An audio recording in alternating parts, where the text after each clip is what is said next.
What's going on, guys? So, today we're going to be taking a look at another Eaglemoss ship from the Star Trek collection. And of course, this is a quickie. I don't know if you knew that. This is definitely a SHOKY quickie. Now, I'm going to back this light off just a little bit because it is entirely invading my space. Excuse me, Mr. Light. I'm going to need you to go over there. Okay, anyways. So, today we're continuing with more Enterprises. I mentioned last time we were doing a little TNG, and the Enterprise C, as it were, appeared in a single episode of TNG and then never again because, well, time travel is a bitch. So, it's like very little known ship, cost us a well-known crew member, altered the course of time, we somehow encountered the daughter of said crew member at a later point in time, thinking it was the same person, and again, weird stuff. TNG was fun. Enterprise C, very interesting. While it looks a lot like the Enterprise D, is actually a different class of ship entirely. Much like this box is an entirely different class from the one we looked at last time. So this is the more old school look of the boxes.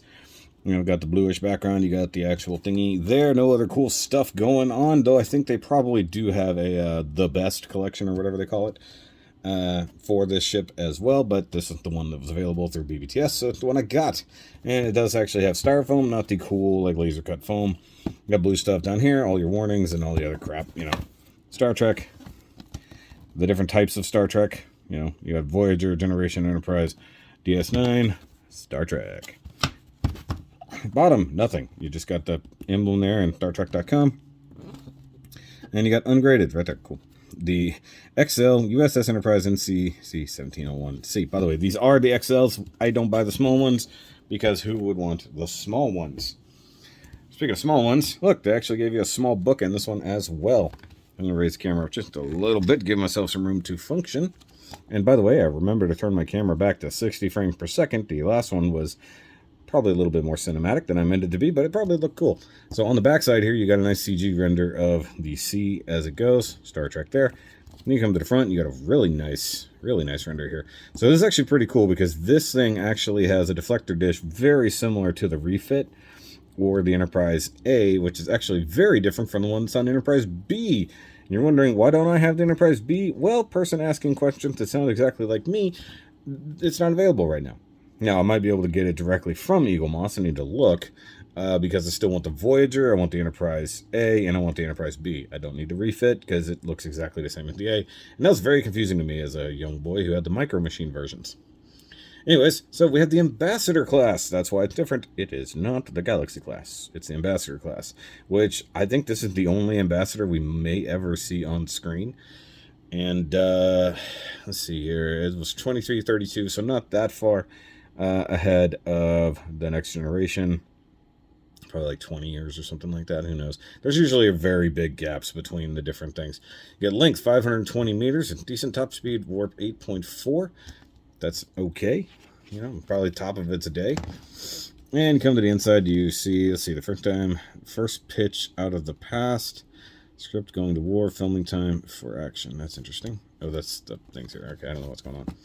All right, so you got how to put it on the stand. Always pay attention to that. Where to shop online. Cool. All the things. Star Trek Starships.com. That may not be the real thing. Just search for the stuff. So there you have a nice image of it. Get back over here. And it's from yesterday's Enterprise. That's the only time it appears. Class Ambassador. Last seen yesterday's Enterprise. There's really no point in specifying that. Designed by Rick Sternbach, which is cool, after Probert is gone. Now, Probert did do a whole lot of different designs, especially for kind of in-between ships, so there's some pretty cool stuff like there. And then you got Captains. It was Rachel Garrett. That would be that lady right there. So that's when it first appears out of the weird little, spot that it comes out of, and then you got a nice little ship there. It's all, like, shot up. It was in the middle of a battle with the Romulans, if I remember correctly. You got yesterday's Enterprise. You got that nice little thing there where it comes out of some blue mist. It's actually very cool. And then there, and I feel like yesterday's Enterprise had probably some kind of influence over Generations, where you've got multiple generations kind of running into each other. You even got that going on right there. Pretty cool. And once again, these things come with a nice little magazine here. And you got right there the Tasha Yar. Hold on. Ideas. Alteration in timeline could bring Tasha Yar back to life. Okay. Oh yeah, and there's that rock, the circular rock portal thing that actually comes back different times. You got Sarek right there. Not sure who that is up there. It's a Vulcan researcher, Guardian Forever. Okay. So yeah. And you got just more stuff going on from the different things. You get Worf. Looks like that. You get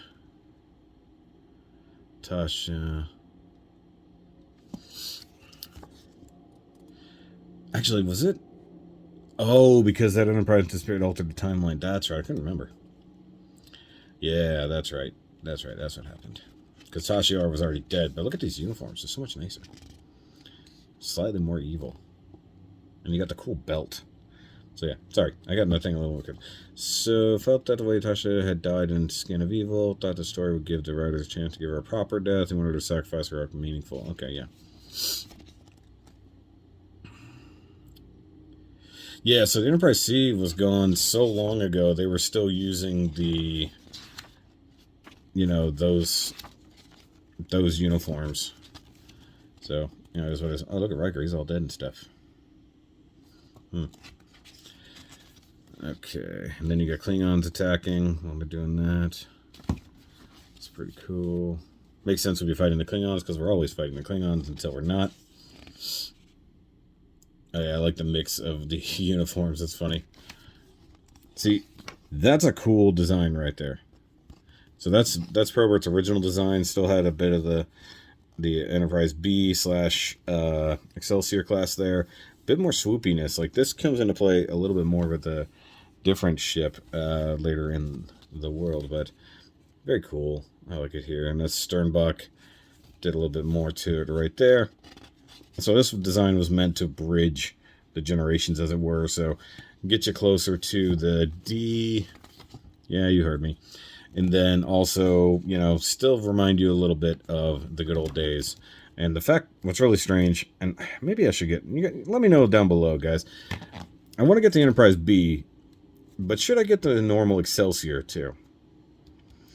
Because it was in operation for an incredibly long time, the Excelsior class. And apparently it's come out fairly recently that the Excelsior class, along with even the Galaxy class, were meant to basically be in operation for like 100 years. And they kind of do that. Well, let's look at the actual ship, which is right here. And actually a lot dustier than I thought. Hold on. Took a little swifty swift to it. I thought I cleaned it off. I guess I didn't clean the base. Either way. Oh, hey, look, let's come down to here. He's kind of a squat boy. But also, this thing is big. Like, this is really wide in comparison to the previous Enterprises we've looked at. And even compared to, I think, you know, obviously we're going to look at the Enterprise D next time. Spoilers. It's actually really big. So it's funny that they did it this way. But it looks really cool. I'm going to have to really drop the camera down because it is a very low boy. As it were. Now I need to tilt that light back that way. Let's give this one a little more. There we go. And we'll pick it up and show underneath. I really love the big swoop under here. I've always really liked that design. And like it has a big round engineering hull, which is cool, which is mostly die-cast. I think it's die-cast all the way to here. And this is also die-cast, so most of the hull is die-cast. You got the nice paint here with the windows that is obviously like one big, like, what do they call it? Hydrographic kind of thing, just on there. You got the Starfleet insignia. By the way, a little bit of teasers for something coming up. There is a ship we'll be looking at that is from Discovery, and there's a mishap on the one I own. It's very interesting, but it's something I didn't notice until I'm taking pictures. This one I could take the standoff pretty well, but I like how it has the supports on there for the side, along with the saucer section. You do have to piece that together, and it does say Enterprise underneath it, which is cool. And once again, gigantic saucer section, but it looks really good. You have what I believe are meant to be all the escape pods. I think that's generally speaking what these are. You got a phaser bank here, and a couple back there. I think that's what those are. They might be torpedoes, kind of hard to tell. Big old insignias here. Windows galore all over that thing. Looks pretty nice. Come to the underside.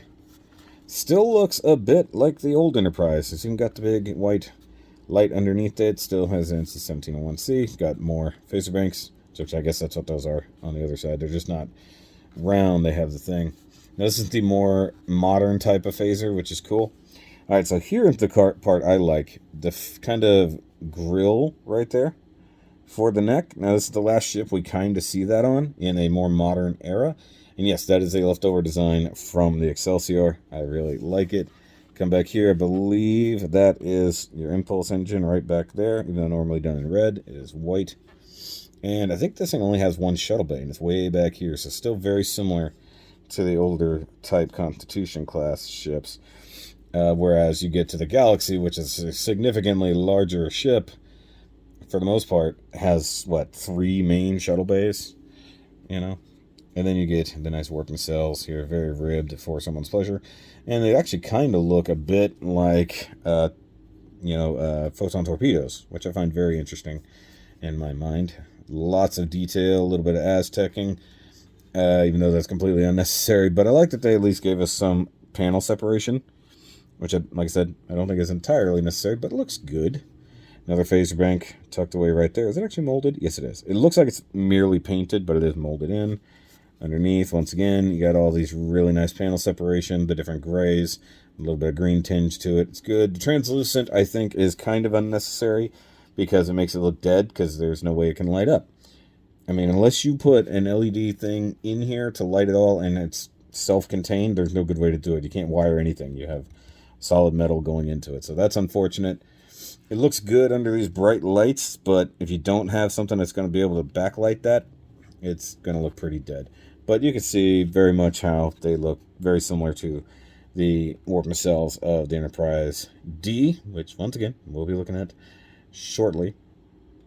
But as it goes, it's very neat. I really do like it. And so if we want to put the stand on, kind of go up here and slide it down. And always be careful because it is a snug-ish fit, and it can potentially do some damage. So just be careful with the way you handle it. Oh yeah, by the way, the deflector, all nice and clear as well, because it is meant to light up like the good old-fashioned one did for the Enterprise A. Now, let's bring in the previous Enterprise, so the TOS Enterprise for a size difference. Now, mind you, this is a shorter ship. It's just because they don't go with scale with Eaglemoss, they go with size. They go with an 8 or 9 inch size. They don't care about scale, and it's one thing that does bother me a bit, but, you know, it's kind of what you get. Where's my other one? Here we go. And then just to bring it in, as it's technically in the same universe, the disco version of the Enterprise. So we got several of yesterday's Enterprises, as it were. Let me kind of back out a little bit here. Come up so we can see this. I'm trying not to get all the crap off to the side, but, you know, it happens. And for those who never realize it, trying to shoot stuff in the middle is not always what it seems. So the middle is sometimes off to the right, which is really strange. Now, it's going to look a little bit cooler when we get some more Enterprises out here, but for the most part, those are the ones we have. And by the way, I forgot to mention it in the last review. So when we talked about the disco version of the Enterprise, this is the one that they actually replaced for me, and I still have the very muddied up one. That if anybody is interested, hit me up. I'll sell it for $60, which is, you know, a little bit of money. You know, it's a little bit off from the normal thing, but, you know, with it being a little bit wonky, you could technically repaint it and do it however you want. You know, if you're interested, hit me up via the Facebooks or the Instagram. We might be able to work something out because I don't need 2 versions of the exact same thing, one that's messy and the other that isn't. So let's get these guys out of here real quick. Just set them off to the side because I'm going to have a whole bunch of ships off to the side for the next hour while I film all these. And yeah, it's a cool one. It's one of the least seen versions of an Enterprise ever. Pretty important episode, time travel and all that. And it's a very interesting bridge between generations in the literal sense, because It's carrying over some technology, it's some design that is old, along with kind of bringing in new designs from TNG. And I like it. Had to have it. You know, I may not have remembered exactly how that episode went to 100%, but you know what? I still really like it, and it had to be in the collection. So once again, I still need to get the B and the A to complete the Enterprise collection. I currently have anything past Enterprise E I'm not super interested in. The F looks okay, but and the J is bleh. Like the J is really dumb, and I don't accept that as a thing. If they ever do an XL of the NX-01 refit, that I will definitely get. But guys, we will take a look at the other Enterprise that encountered this one next time, because that's just how we're doing this. We're doing this in order of ships. And once again, down below, let me know if I should get the Excelsior, because I'm on the fence about it. It's a big, beautiful ship, but I don't know if I need it. If you guys think I need it, let me know. And hit me up about the wonky, badly painted version of the Disco Enterprise if you're interested. But I will see you guys next time. And remember, as always, to keep on nerding where no nerd has gone before.